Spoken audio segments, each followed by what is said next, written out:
আমাদেরকে পাঠিয়েছেন বিশেষ উদ্দেশ্যে। কি উদ্দেশ্যে আল্লাহ তাআলা আমাদেরকে আখিরাতের জগৎ থেকে, রূহের জগৎ থেকে দুনিয়ার জগতে পাঠালেন, আল্লাহ পাক রব্বুল আলামিন কোরআনুল কারীমের মধ্যে এটা বলেছেন, ওমা খালাকতুল জিন্না ওয়াল ইনসা ইল্লা লিয়াবুদুন। আমি মানুষদেরকে দুনিয়াতে পাঠিয়েছি শুধু আমার ইবাদত বন্দেগী করার জন্য, যাতে দুনিয়াতে গিয়ে আখিরাতের জন্য পুঁজি সংগ্রহ করতে পারে। রিওয়ায়াতে আছে, বলা হয়েছে আদ-দুনিয়া মাজরাতুল আখিরা, এই দুনিয়াটা হলো আখিরাতের ক্ষেত স্বরূপ। এই ক্ষেতের মধ্যে যেরকম যত্ন নিবে, যেরকম বীজ বপন করবে, সিজন শেষে সে ওই রকম ফসলেরই আশা করতে পারে। যদি ক্ষেতের যত্ন না নেয়, আগাছা পরিষ্কার না করে, ভালো মানের দানা বপন না করে, তাহলে সিজন শেষে যখন সকলেই ঘরে ফসল কেটে আনবে, তখন তার আফসোস হয়ে শুধু তাকিয়েই থাকতে হবে, তার ঘরে আর ভালো কোনো ফসল আসবে না। ঠিক তদ্রূপ এই দুনিয়াতে এসে যারা আখিরাতের জন্য কিছু পুঁজি সংগ্রহ করবে, আর এই আখিরাতের পুঁজি সংগ্রহ করতে গিয়ে নানান আগাছা তৈরি হবে, আগাছাগুলো পরিষ্কার করবে, তারাই পরকালে কাঙ্ক্ষিত জায়গায় তথা জান্নাতে পৌঁছতে পারবে। আল্লাহ পাক রব্বুল আলামিন তাদেরকে জান্নাত দিবে। আর যারা দুনিয়াতে এসে আখিরাতের পুঁজির ব্যাপারে কোনো প্রস্তুতি নিবে না, কোনো ফিকির করবে না, কোনো ধরনের নিজেকে তৈরি করবে না, এবং এই পৃথিবীতে চলতে গেলে জীবনে কত ধরনের আগাছা তৈরি হয়, আবর্জনা তৈরি হয়, এগুলো থেকে জীবনকে পবিত্র করবে না, সে ব্যক্তি পরকালে তার জন্য জান্নাত পাবে না। পরকালে তাকে কষ্ট পেতে হবে। দুনিয়াতে হয়তো সাময়িক সময়ের জন্য, তাও তো অনেক কষ্ট করে পয়সা উপার্জন করতে হয়। যারা আল্লাহর নাফরমানি করে, টাকা পয়সার বাহাদুরি করে, তারা তো এমন না ঘরে বসে থাকা টাকার বস্তা ঘরে চলে আসে। তাদেরও কোনো না কোনো কষ্ট, মানসিক শারীরিক পরিশ্রম করতে হয়, ব্রেন খাটাতে হয়, এরপরেই তো তার ঘরে টাকা পয়সা বা দুনিয়াবি সুযোগ সুবিধা তার কাছে আসে। তাও সাময়িক সময়ের জন্য। বয়স হয়ে গেলে, অসুস্থ হয়ে গেলে, নানান কারণে সমস্ত আরামায়েশের ব্যবস্থা থাকা সত্ত্বেও তার অশান্তি, তার কষ্ট, সে মনেও শান্তি পায় না, ঘরেও শান্তি পায় না, কোথাও সে শান্তি পায় না, পেরেশান অস্থির হতে থাকে। আর আখিরাতের জন্য যদি সে প্রস্তুতি গ্রহণ না করে থাকে, সেখানে গেলে তো তার অনন্ত সীমকালের জন্য কষ্ট অনুভব করতে হবে।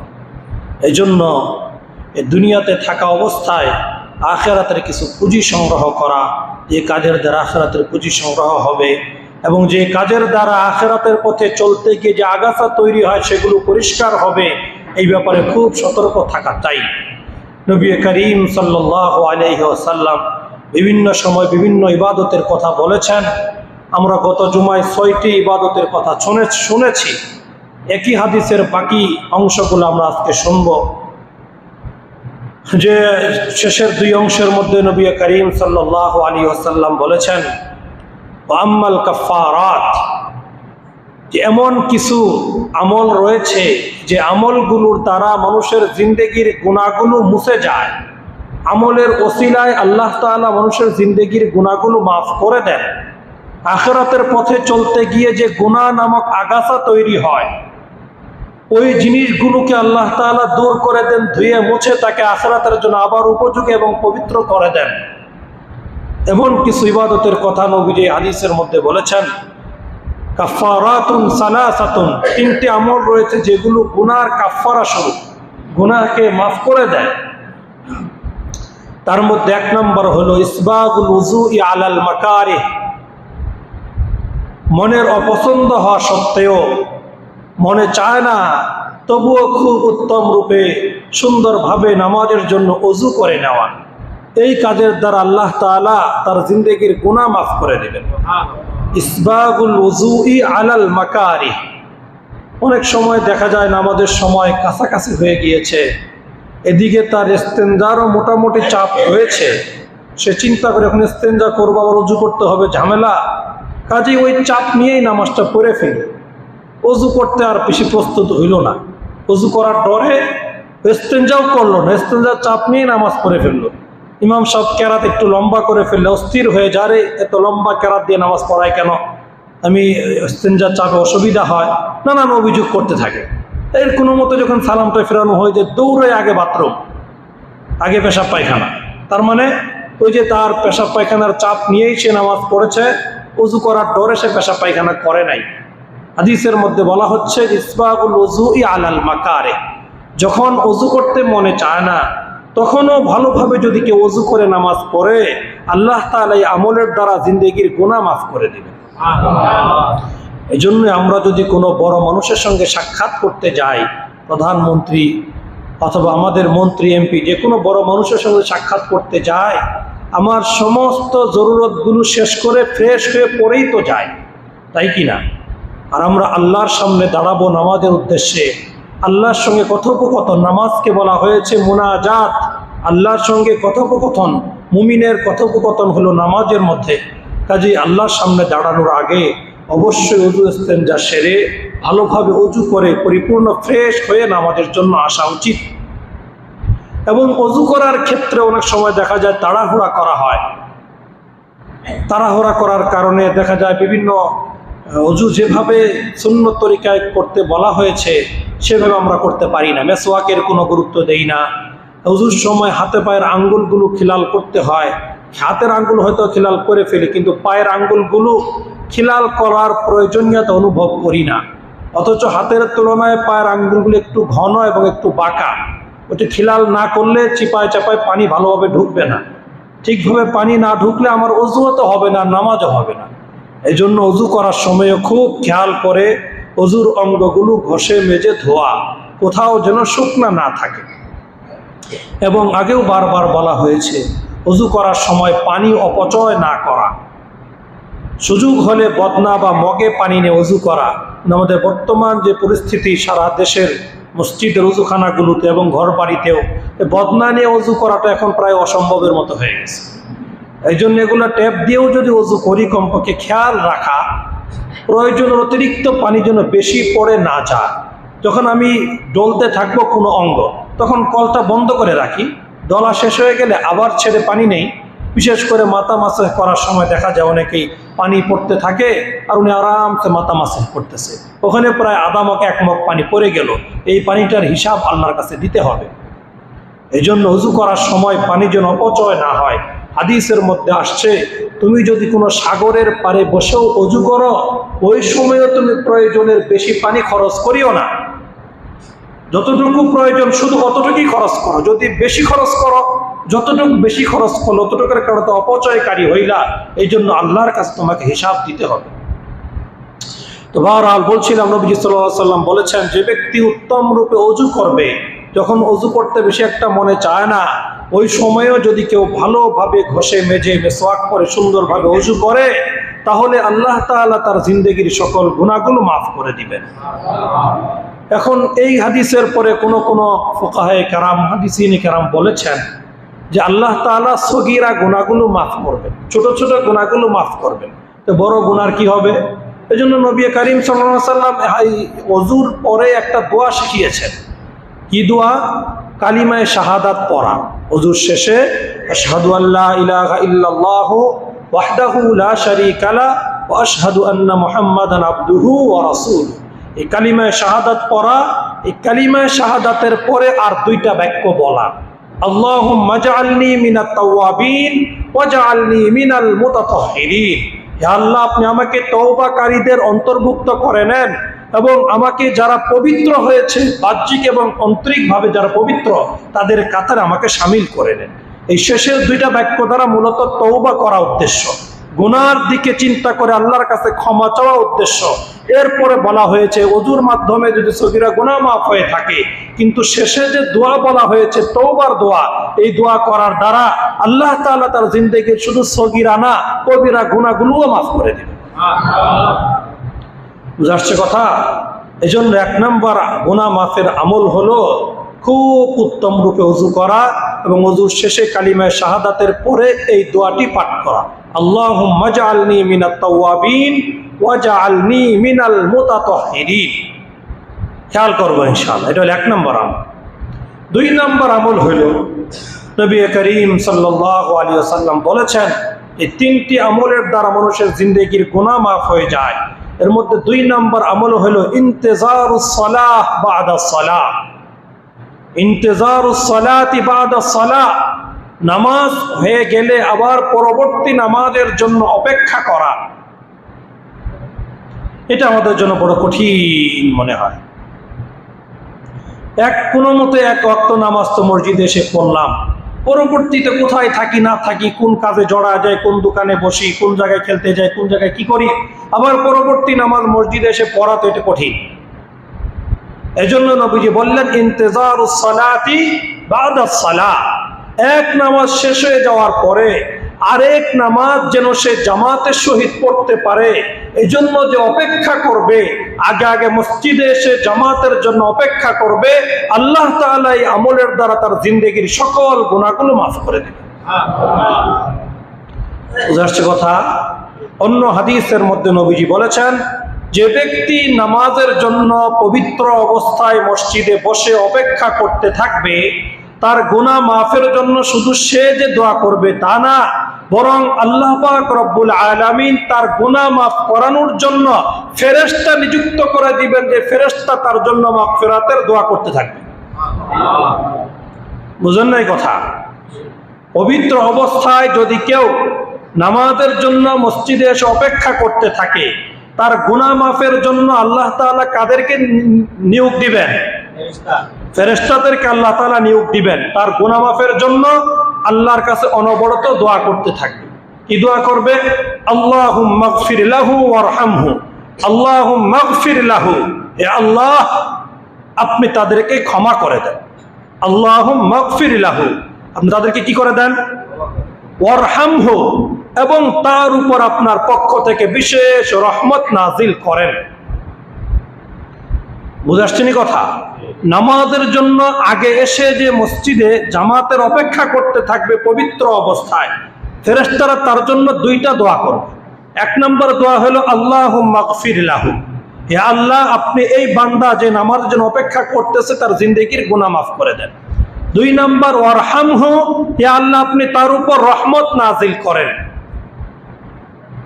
কথা বুঝে আসছে? এজন্য যদি আমাদের সুযোগ থাকে, আমরা যদি চাই আমলের দ্বারা আমাদের জিন্দেগির গুনাহগুলো মাফ হোক, তাহলে একটু আগে আগে মসজিদে এসে এই জামাতের জন্য অপেক্ষা করতে থাকা, তাহলে আল্লাহ তাআলা আমাদের গুনাহ মাফ করবে, আমাদের উপর রহমত নাজিল করবে। তবে এর জন্য শর্ত হলো, এই যে আমি মসজিদে এসে জামাতের জন্য অপেক্ষা করব, এই সময়ে যদি আল্লাহর নারাজ হয়, মসজিদের সঙ্গে বেয়াদবি হয়, এমন কোনো কাজে জড়ায় যায়, আল্লাহ না করুক ফেরেশতার দোয়ার পরিবর্তে বদদোয়া আমার উপর আসতে পারে। এ ব্যাপারেও সতর্ক থাকতে হবে। আমি আগে মসজিদে আসলাম, কিন্তু মসজিদে এসে পূর্ব দিক ফিরে বসে থাকলাম। কেন? পূর্ব দিকে কি আপনার কিবলা কি পূর্ব দিকে? তাহলে পূর্ব দিকেই ফিরে বসবেন কেন আপনি? এটা তো মসজিদের আদব না। হ্যাঁ, যদি কোনো অনুষ্ঠান হয়, পূর্ব দিকে বসে কেউ ওয়াজ নসিহত করতেছে, কোরআন তেলাওয়াত করতেছে, সেটা ভিন্ন করে আপনি দেখতে পারেন। আপনি পূর্ব দিকে বসে বসে চকিদারি করতে কে বলছে আপনাকে? এটা মসজিদের আদব না। আপনি মসজিদে যদি সওয়াব হাসিল করার নিয়তে এসে থাকেন, আগে আগে অবশ্যই আপনি আদবের সাথে কিবলামুখী হয়ে বসে থাকেন, পূর্ব দিকে ফিরে না। অনেকেই দেখা যায় মসজিদে আগে আসে ঠিক, কিন্তু আগে এসে 4-5 জন বসে গোল মিটিং করে, বসে বসে মসজিদে এসে নানান ধরনের অহেতুক কথাবার্তা বলে, সারা দুনিয়ার হিসাবপাতি মসজিদে এসে শুরু করে। কয় টাকা লাভ হইলো, কয় টাকা লস হইলো, আর কয় টাকা সামনে সে পাবে, এই যে হিসাবপাতি, এগুলো কি মসজিদে এগুলো করার জায়গা? আপনি চার দোকানে বসে করেন, একান্ত প্রয়োজন আপনি ওযুখানায় বসে করেন, অসুবিধা নাই তো। আপনি এসির ভিতরে বসে বসে মসজিদে এসে আল্লাহর ঘরের সঙ্গে বেয়াদবিমূলক আচরণ করবেন, তা আপনার উপর আল্লাহর রহমত আসবে না গজব আসবে? এটা তো বোঝা চাই। মসজিদে এসে গোল মিটিং করা জায়েজ নাই। আপনার দুনিয়াবী বিষয়ে মসজিদে এসে গোল মিটিং করেন, আল্লাহ তাআলা আপনার প্রতি নারাজ হয়ে যাবে। মসজিদে এসে একমাত্র সম্পর্ক হবে কার সঙ্গে? আল্লাহর সঙ্গে। আল্লাহর সঙ্গে কথা বলেন, আপনি জিকির আজকার করেন। জিকির করতে যদি মনে নাও চায়, চুপ করে বসে থাকেন, তবুও আপনার উপর আল্লাহর পক্ষ থেকে রহমত নাজিল হতে থাকবে। আর যদি জিকির করেন, ইস্তিগফার করেন, দুরূদ শরীফ পড়েন, সুবহানাল্লাহ, আলহামদুলিল্লাহ বলতে থাকেন, তাহলে তো আরো বেশি নেকি আপনার আমলনামায় লেখা হতে থাকবে। এজন্য আল্লাহ তাআলা আমাদের যাদেরকে তৌফিক দিবেন, আমরা মসজিদে আগে আসব, তবে আগে এসে খেয়াল রাখবো যেন মসজিদের আদব বিরোধী কোনো কাজ আমার দ্বারা না হয়। খুব খেয়াল রাখতে হবে। মসজিদে আগে এসে আড্ডাবাজি করা যাবে না, জায়েজ নাই, গুনাহ হবে। আপনি মসজিদে এসে অনর্থক কথা বলবেন, আল্লাহ নারাজ হয়ে যাবে। আল্লাহর ঘর আমি বারবার বলি, আগেও বলেছে, অনেকে কষ্ট পান, কিছু করার নাই, আমাকে বলতে হবে এটা। মসজিদে এসে যদি আল্লাহর নাফরমানি হয় এমন কাজ করেন, ফেরেশতাদের দোয়ার পরিবর্তে বদদোয়া আমাদের উপর আসতে পারে। আল্লাহ আমাদেরকে হেফাজত করেন। এজন্য আগে যদি মসজিদে আসি, অবশ্যই কেবলামুখী হয়ে কাতারবদ্ধ হয়ে সুন্দর করে বসে থাকবো। বসে বসে আল্লাহর দিকে মোতাওয়াজ্জু হব, আল্লাহর সঙ্গে সম্পর্ক কায়েম করব। গোল মিটিং করার প্রয়োজন নাই মসজিদে এসে। গোল মিটিং করার প্রয়োজন ওযুখানায় বসে করেন, চার দোকানে বসে করেন, মসজিদে না। আল্লাহ নারাজ হয়ে যাবে। আল্লাহ আমাদেরকে বুঝবার তৌফিক দান করেন, আমল করার মতো শক্তি আমাদেরকে দান করেন। সবাই আমিন বলেন না, কষ্ট হয়। এটা হলো 2 নম্বর আমল। নবীজি বললেন, এই আমলের দ্বারা আল্লাহ তাআলা মানুষের জিন্দেগির সকল গুনাহ মাফ করে দিবেন এবং তার উপর আল্লাহর পক্ষ থেকে অনবরত রহমত বরকত নাজিল হতে থাকবে। কাজে আমাদেরকে আল্লাহ তৌফিক দান করেন। 3 নম্বর যে আমলের কথাই হাদিসের মধ্যে নবীজি বলেছেন, নকলুল আকদাম ইলাল মাসাজিদ। নকলুল আকদাম ইলাল মাসাজিদ ও ফি রিওয়ায়াতিন কাসরাতুল খুতা ইলাল মাসাজিদ। নকলুল আকদাম ইলাল জামাআ ওয়া কাসরাতুল খুতা ইলাল মাসাজিদ। যে ব্যক্তি বেশি পরিমাণে মসজিদে আসা যাওয়া করবে, অনেক বেশি পরিমাণে মসজিদে আনাগোনা করে আসা যাওয়া করে, আল্লাহ তাআলা তার জিন্দেগির গুনাহগুলো মাফ করে দিবেন। বুখারী শরীফের এক হাদিসের মধ্যে আসছে, নবীজি বলেছেন, মান গাদা ইলাল মসজিদি ওয়া রাহা আ'আদাল্লাহু লাহু নুজুলাহু মিনাল জান্নাতি কুল্লামা গাদা ওয়া রাহা। রাওয়াহুল বুখারী। বুখারী শরীফের হাদিস। নবীজি বলেছেন, যে ব্যক্তি সকাল সন্ধ্যা মসজিদে আসতে থাকবে, সকাল বিকাল মানে নিয়মিত মসজিদে যে ব্যক্তি আসবে, তাহলে আল্লাহ তাআলা জান্নাত থেকে আল্লাহ তাআলা তার জন্য মেহমানদারি রেডি করেন। কখন? কুল্লামা গাদা ওয়া রাহা। প্রতিবার যখনই সে মসজিদে আসবে, প্রত্যেকবার তার জন্য আল্লাহ তাআলা জান্নাতে আল্লাহর পক্ষ থেকে স্পেশাল মেহমানদারির আয়োজন করে দেন। বুখারীর হাদিস। সন্দেহ আছে কোনো? আমি তো আরবি আবার বলেছি, সন্দেহ লাগলে লিখে সার্চ দেন, পেয়ে যাবেন। আল্লাহু আকবার। কাজেই যদি আমি যদি চাই আল্লাহ আমার জন্য জান্নাত থেকে আমার জন্য মেহমানদারি প্রস্তুত করুক, তাহলে বেশি বেশি মসজিদে আসা যাওয়া করতে হবে। এখন মসজিদে আসবেন কিসের জন্য? জামাতে নামাজ পড়ার জন্যই তো আসা হয়, তাই না?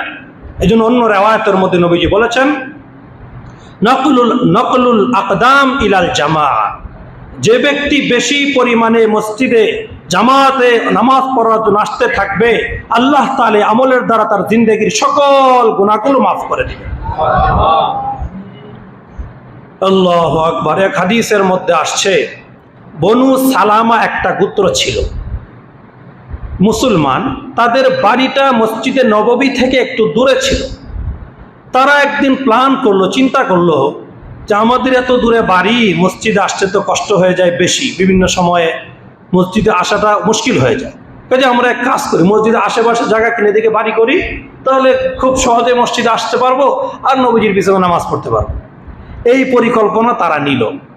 এই খবর যখন নবীজির কাছে গিয়েছে, তখন নবীজি তাদেরকে ডাক দিয়ে বলছে, ইয়া বানি সালামা দিয়ারাকুম ফাইন্না তুকতাবু আসারুকুম। হে বনি সালামার লোকেরা, তোমরা যে সিদ্ধান্ত প্ল্যানিং করেছ, এই সিদ্ধান্ত উত্তম না। বরং তোমাদের বাড়ি যেখানে আছে ওখানেই তোমরা থাকো, কেননা সেখান থেকে যতগুলো কদম দিয়ে দিয়ে তুমি মসজিদে আসবে, তোমার প্রতি কদমের বিনিময়ে আল্লাহ তাআলা আমল নামে অনেক নেকি লিখে দিবেন, এবং এর বদৌলতে আল্লাহ তাআলা তোমার জিন্দেগির গুনাহগুলো মাফ করতে থাকবেন। এই জন্য যাদের বাড়ি দূরে তাদের কি লস না লাভ বেশি? একটু শারীরিকভাবে কষ্ট হবে, কিন্তু আখিরাতের দিকে তাকালে তার কি বেশি? লাভ বেশি, সওয়াব বেশি, নেকি হাসিল হবে। এজন্য আমরা মসজিদে আসার চেষ্টা করি, জামাতের সহ যদি নামাজে আসি মসজিদে, কত ফায়দা। হাদিসের মধ্যে নবীজি বলেছেন, আল্লাহু আকবার, হযরত আব্দুল্লাহ ইবনে মাসউদ রাদিয়াল্লাহু তাআলা আনহু থেকে বর্ণিত, তিনি বলেন, আমাদের জামানায় সাহাবীদের যুগে যদি কোনো মানুষ জামাতের সহিত অংশগ্রহণ না করত, এমত অবস্থায় তার শরীয়ত সম্মত কোনো উজর নাই, বিনা উজরে যে ব্যক্তি জামাতে আসলো না, আমরা অটোমেটিক ধারণা করে নিতাম ওই লোকটা কি হয়ে গেছে? মুনাফিক হয়ে গেছে। বলেন, লোকটা কি হয়ে গেছে? এটা আমার কথা না, আব্দুল্লাহ ইবনে মাসউদ রাদিয়াল্লাহু আনহুর কথা। আমাদের যুগে আমাদের ছিল, নীতি ছিল, যদি কোনো মানুষ বিনা উজরে মসজিদে জামাতের সহিত নামাজ পড়ার জন্য আসলো না, নিশ্চিত ধরে নিতাম এই লোকটা কি হয়ে গেছে? মুনাফিক হয়ে গেছে। এটা মনে মানতে কষ্ট হয়েছে, কেউ মাথা উলাড়ায় না, এই কথাটা মানতে কষ্ট হইতেছে।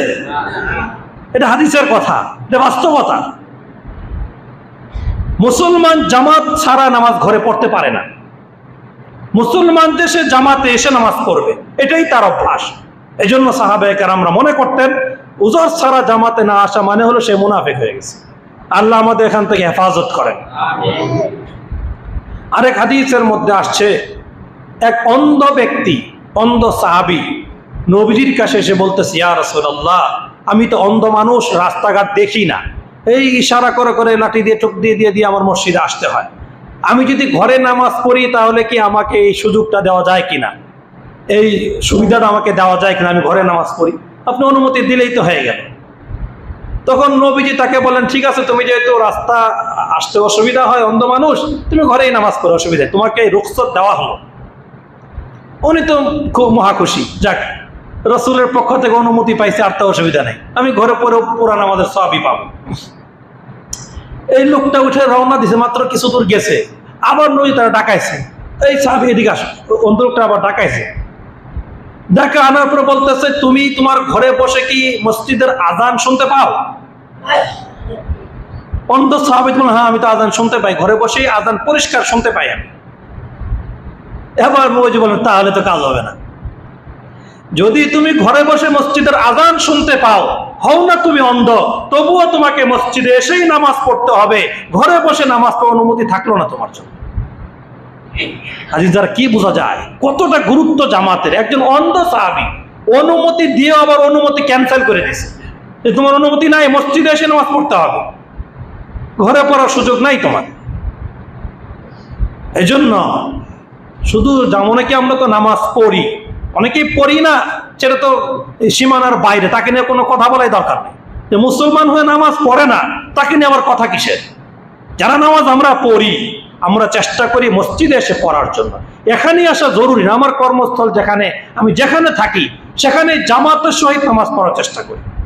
মসজিদে একান্ত আসতে পারলাম না, কমপক্ষে ৩-৪ জন মিলে কোথাও আমরা জামাত করে নেই, তবুও তো জামাতে পড়া হলো।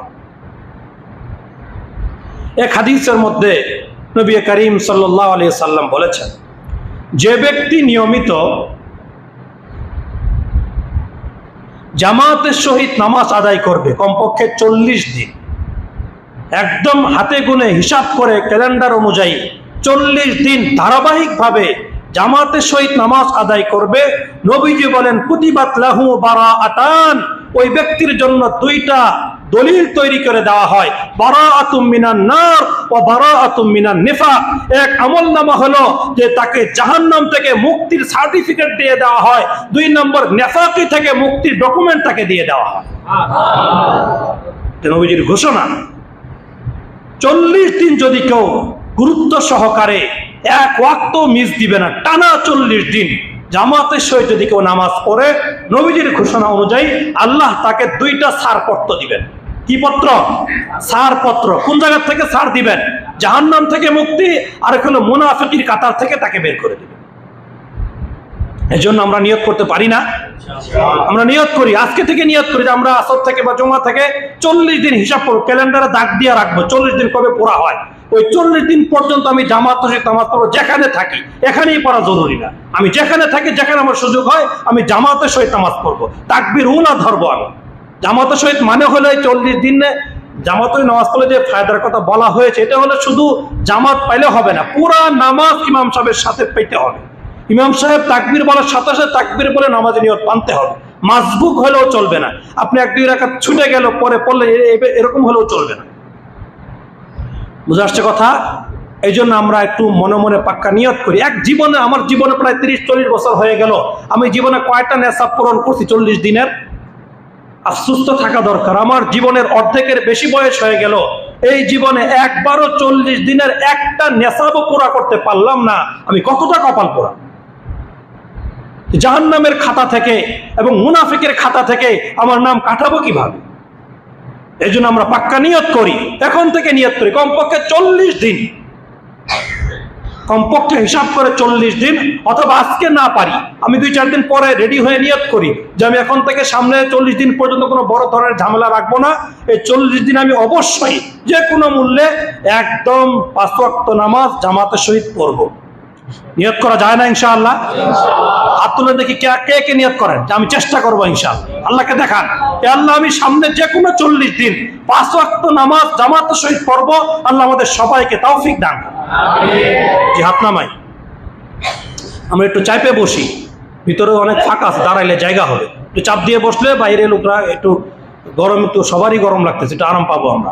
একটু চাপ দিয়ে চাপে চাপে বসি, দাঁড়াইলে জায়গা হয়ে যাবে ইনশাআল্লাহ। জি, একটু আমরা চেপে চেপে বসি, একটু মাঝখানে খালি জায়গা করে একটু পুরা করে বসি, পিছনে গেট তো খালি হইল না, একটু আগায় বসি।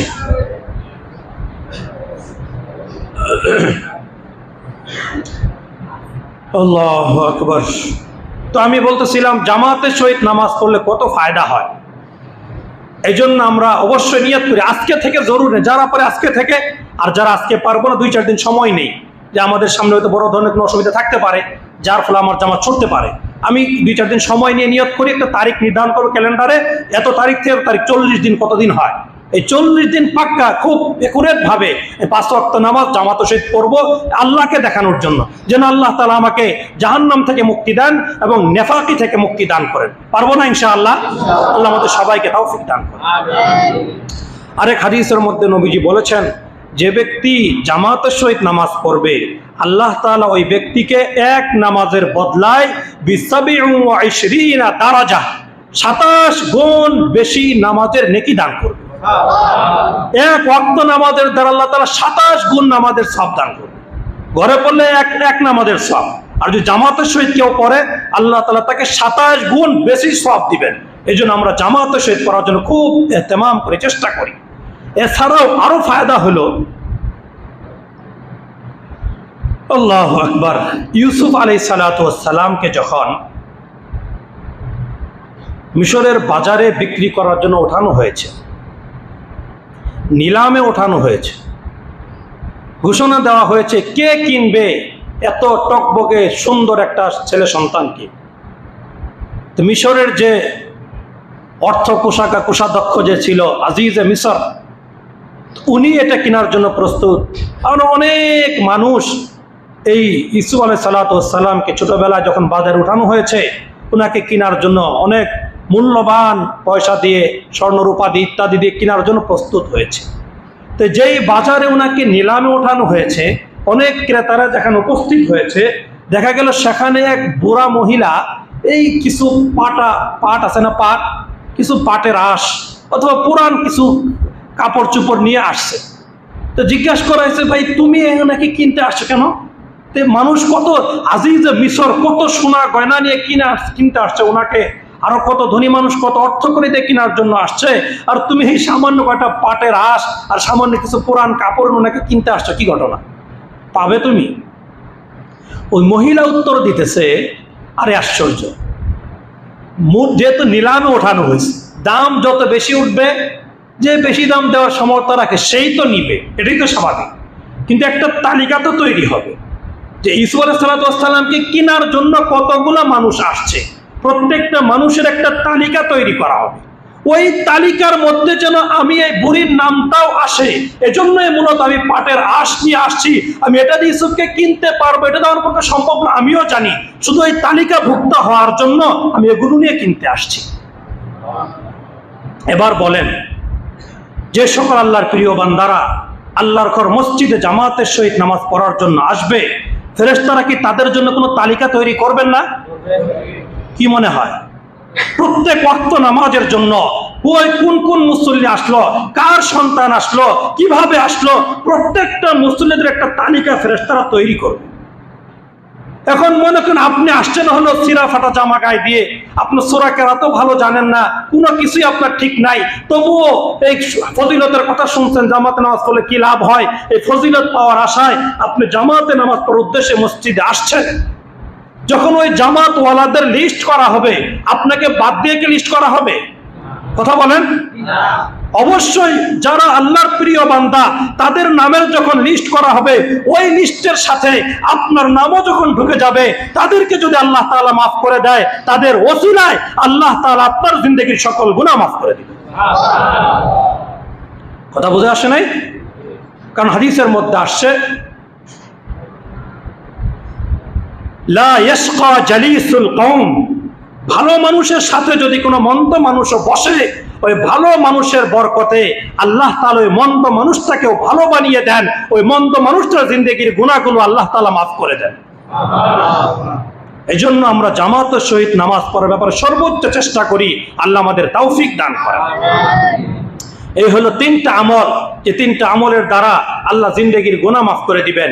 এক নম্বর বলেছি হলো, যখন ভালোভাবে ওযু করতে মনে চায় না, তখনও ভালোভাবে সুন্দর রূপে ওযু করা। দুই নম্বর আমল হলো, এক নামাজ শেষ হয়ে যাওয়ার পরে আরেক নামাজের জন্য অপেক্ষা করতে থাকা। তিন নম্বর আমল হলো, নামাজগুলো জামাতের সহিত আদায় করার জন্য সর্বোচ্চ চেষ্টা করা। এই তিনটা আমল যদি কেউ করে, আল্লাহ তাআলা তার জিন্দেগির গুনাহগুলো মাফ করে দিবেন। এর পরের যে তিনটা নবী একই হাদিসের মধ্যে বলেছেন, ওয়া আম্মা দারাজাত, আর তিনটি আমল রয়েছে, এই তিনটি আমলের দ্বারা আল্লাহ পাক রব্বুল আলামিন তার আল্লাহর দরবারে আখিরাতে তার মর্যাদা অনেক উঁচা করে দিবেন। কি সেগুলা? এক নম্বর হলো ফাইতআমুত তাআম, দুই নম্বর ইফশাউস সালাম, তিন নম্বর as-সালাতু বিল-লাইল ওয়ান-নাস নিয়াম। এই তিনটা আমল। এক নম্বর হলো ইতআমুত তাআম, যে মানুষকে খাবার খাওয়াবে, যে মানুষকে খাবার খাওয়াবে, খাবার দিবে, খানা দিবে, ওই মানুষকে আল্লাহ তাআলার দরবারে আল্লাহ তাআলা অনেক মর্যাদা সম্পন্ন বানিয়ে দিবেন। হাদিসের মধ্যে আসছে, মান কানা ইউমিনু বিল্লাহি ওয়াল ইয়াউমিল আখির ফালইউকরিম যায়ফাহ, যে ব্যক্তি আল্লাহকে বিশ্বাস করে, যে ব্যক্তি পরকালকে বিশ্বাস করে, সে যেন মানুষকে মেহমানদারি করায়, মেহমানকে সর্বোচ্চ মর্যাদা দেয়, মানুষকে যেন মেহমানদারি করায়। এই খাওয়ানোর কথা বললে আমরা মনে করি কি খাওয়ানো আমরা দেই না? বাপ মরার সাথে সাথে 3 দিন পরে একটা খাবারের আয়োজন করি, কত টাকা খরচ করে খাবার আয়োজন করি, না হয় 7 দিন পরে করি, না হয় 40 দিন পরে করি, আর প্রতি বছর তো মৃত্যু বার্ষিকী করেই থাকি, করি না? যদি কারো বাপ মারা যায়, ওই বেটা যদি টাকা পয়সা নাও থাকে, আশেপাশে তাকে উৎসাহ দেয়, এই খাওয়া, আমাদের খাওয়ান, কিন্তু খাওয়ান থেকে আমরা বঞ্চিত করিস না, তোর ব্যবসা যাই হোক আমরা যেন খাওয়ানটা পাই, টাকা না থাকলে ঋণ কর, আমরা ঋণ দেই, না হয় চাল উঠা 10 টাকা 20 টাকা আমরা টাকা দেই, চাল দেই, তবুও তোর বাবার জন্য একটা কি কর, মরার খরচা কর। এটাকে আমরা খাবার মনে করেছি। এটা কোথায় পেয়েছি আমরা? কোন হাদিসে আছে? একটা হাদিস দেখান আমাকে যে মরে গেলে 3 দিনের দিন বাবা মার জন্য একটা খরচার নামে একটা খাবার আয়োজন করতে হবে, এটা কোথায় আছে আমাকে দেখান। আমাদের মন গড়া, মনে চায় তাই করি, আগে থেকে দেখে আসতেছি তাই করতেছি। এটার দ্বারা আমার বাবার কবরে কোনো ফায়দা হবে কি না, এটা চিন্তা করার মতো ক্ষমতা আমার নাই, প্রয়োজনও মনে করি না। সবাই করে তাই আমিও করি। আমার বাবার কবরে এর দ্বারা কোনো লাভ হবে না ক্ষতি হবে, এটা একটু যাচাই বাছাই করার অনুভূতিও আমাদের আসে না।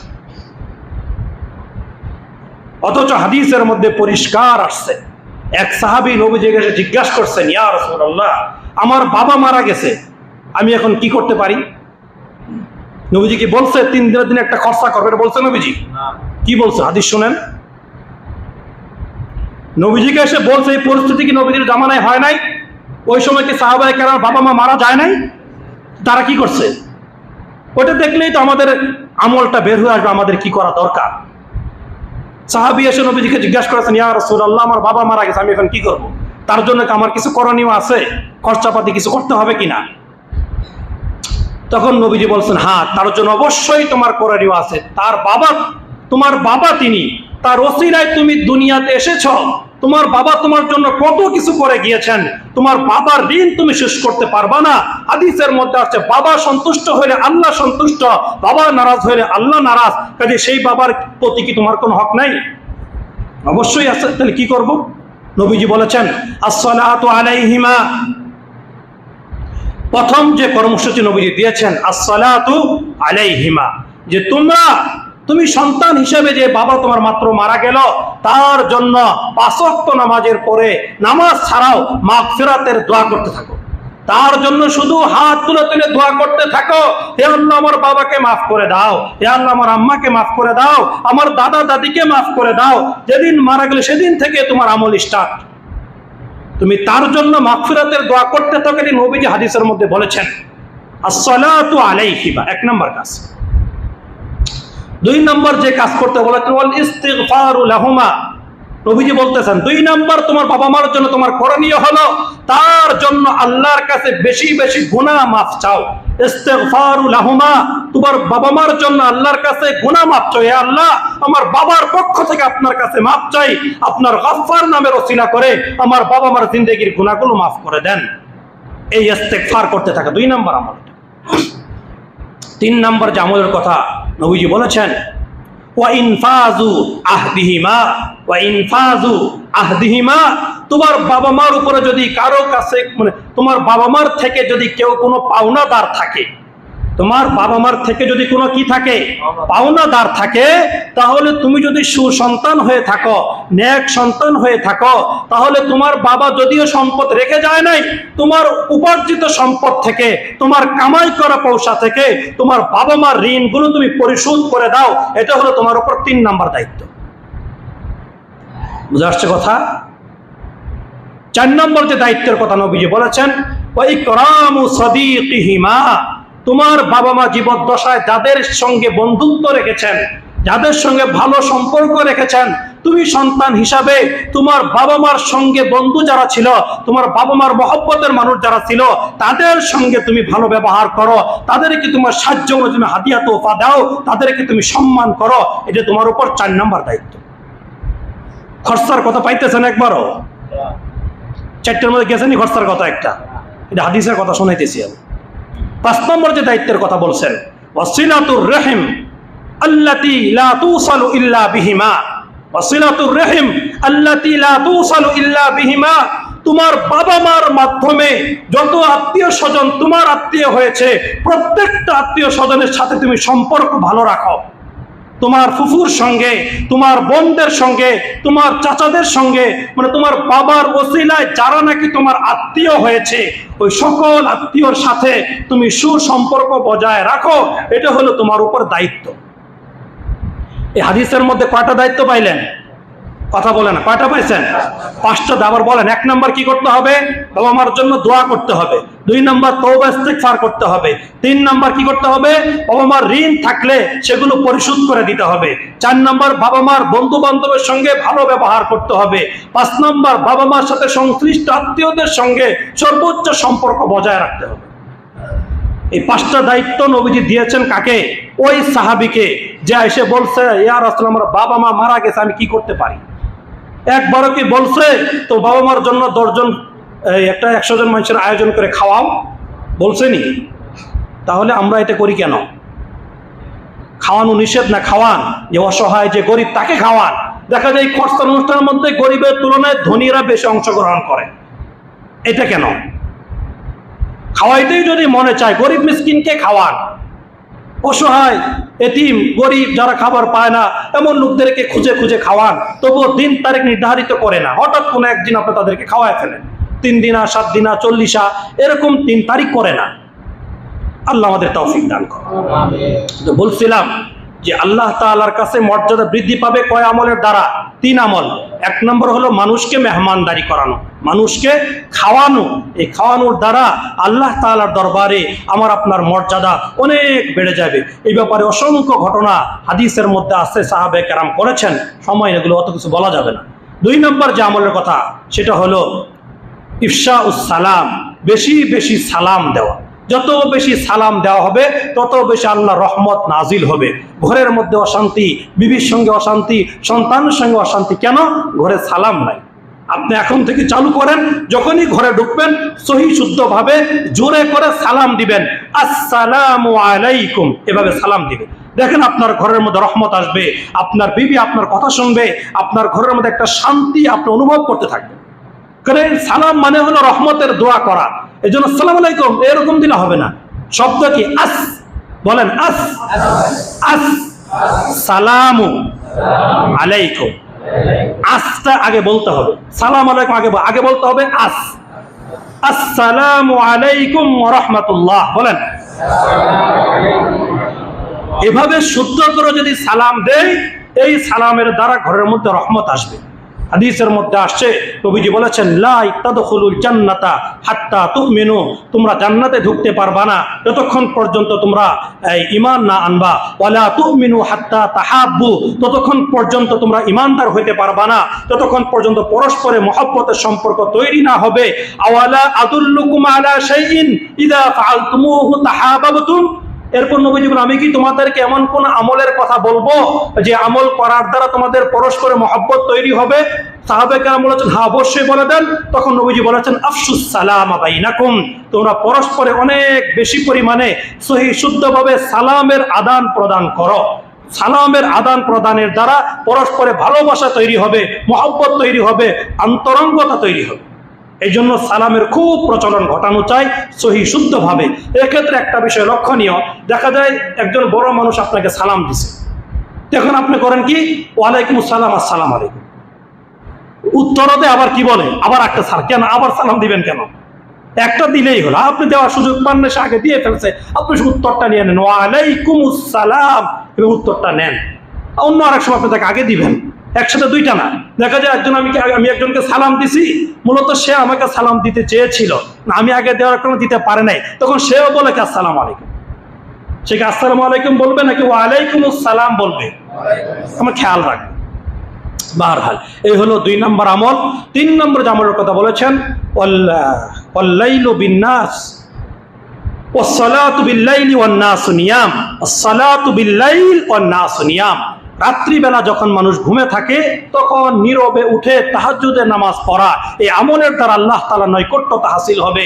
হাদিসের মধ্যে আসছে নবী করিম সাল্লাল্লাহু আলাইহি সাল্লাম বলেছেন আলাইকুম বিকিয়ামিল লাইল, তোমাদের জন্য জরুরি হলো এই সালাতুল লাইল তথা তাহাজ্জুদের নামাজ আদায় করা। ফাইন্নাহু দাবুস সালিহিন ক্বাবলাকুম, এটা হলো তোমাদের পূর্বপুরুষ নেককার বান্দাদের একটা আদর্শ। 2 নম্বর ফজিলত। 1 নম্বর ফজিলত কি? এটা নেককার পূর্বপুরুষদের একটা আদর্শ হলো, নবীজি তো নিয়মিত করেছেন। নেককার বান্দাদের একটা আদর্শ ছিল, তারা তাহাজ্জুদে নামাজ পড়তেন। 2 নম্বর ফায়দা হলো ওয়াহুয়া কুরবাতুন ইলা রাব্বিকুম, এই তাহাজ্জুদের নামাজের দ্বারা আল্লাহ তাআলার নৈকট্যতা হাসিল করতে পারবে, আল্লাহর কাছে তুমি যেতে পারবে। 3 নম্বর বলেছেন ও মুকাফফিরাতুন লিযুনুব, আল্লাহ তাআলা তোমার জিন্দেগীর গুনাহগুলো মাফ করে দিবেন এই তাহাজ্জুদের নামাজের দ্বারা। 4 নম্বর ও মানহাতুন আনিজ যুনুব, আল্লাহ তাআলা তোমাকে সর্বপ্রকার অন্যায় অশ্লীল গুনাহের কাজ থেকে বেঁচে থাকার একটা শক্তি তৈরি করে দিবেন। বুঝা আসছে কথা? এজন্য আমরা চেষ্টা করব আমরা যেন প্রতিদিন না হোক, সপ্তাহে 1 দিন হোক, 2 দিন হোক, মাসে কমপক্ষে 1 দিন 2 দিন হোক তাহাজ্জুদের নামাজটা পড়ার চেষ্টা করা। কোরআনের মধ্যে আল্লাহ তাআলা বলেছেন নেককার ইবাদুর রহমানের গুণাবলী বলতে গিয়ে আল্লাহ তাআলা বলেছেন ওয়াল্লাযীনা ইয়াবিতুনা লিরাব্বিহিম সুজদান ওয়া কিয়ামা, যারা নাকি আল্লাহ তাআলার প্রিয় বান্দা তারা রাত্রিবেলা উঠে উঠে তাহাজ্জুদের নামাজ পড়ে। তো আল্লাহ তাআলা আমাদের সকলকে কথাগুলো সুন্দরভাবে বুঝে আমল করার তৌফিক দান করেন। সকলেই বলি আমিন।